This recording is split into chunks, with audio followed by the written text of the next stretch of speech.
ঢাকা থেকে এসেছি আমরা এই কুয়াকাটা দেখতে, আজকে আসলাম, এখনই এই যে সৈকতে আসলাম। এই ভালো লাগছে, আরও ঘুরলে আরও ভালো লাগবে।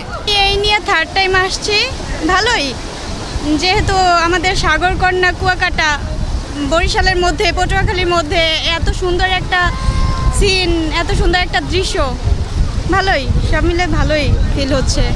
হাই এভরিওয়ান, আমি কুমিল্লা থেকে এসেছি। কুয়াকাটা খুব সুন্দর, আমি 2 দিন থাকবো এখানে। আমি সি বিচগুলো দেখলাম, টোটালি কক্সবাজারের মতোই, এখানে খুব সুন্দর। আপনারা সবাই এসে ঘুরে যাবেন। ঢাকা থেকে আজকে এসেছি, 2 দিনের প্ল্যান, এখনও কোথাও ঘুরিনি, মাত্র হোটেলে উঠেছি, তো বিচেই প্রথম আসলাম।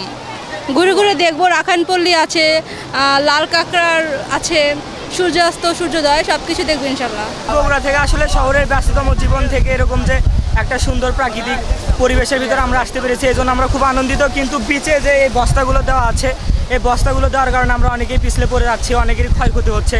এই বস্তাগুলো যদি বিচে না থাকতো তাহলে আমাদের জন্য অনেক ভালো হতো, পর্যটকরা আরও ভালোভাবে ঘুরতে পারতো এবং জায়গাটা আরও সুন্দর বলে মনে হতো।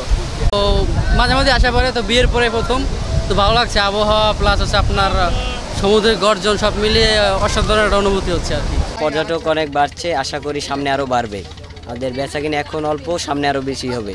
এই যে লোকজনের চাপ এখন অল্প, সামনে বেশি হইতেছে। এই যে আপনার আগের থেকে তুলনামূলক আমাদের ব্যবসায় যে একটা লস ছিল, আপনার গত সিজন থেকে এই ডাল সিজন পর্যন্ত আমাদের ব্যবসা খুবই খারাপ ছিল।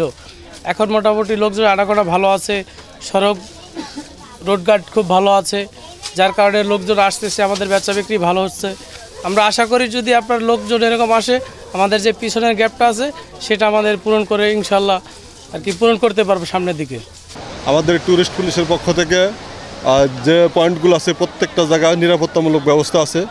আর যারা সাগরের উত্তাল আছে, একটু ঢেউ আসতেছে, যারা সাঁতার জানে না তারা যাতে সাগরে না নামে আমাদের মাইকিং করা হচ্ছে, সতর্কতা অবলম্বন করার জন্য বলা হয়েছে। আমরা পর্যটকদের নিরাপত্তার জন্য বিভিন্ন পয়েন্টে ফোর্স মোতায়েন করছি এবং গোয়েন্দা নজরদারির মাধ্যমে নিরাপত্তা নিশ্চিত করছি।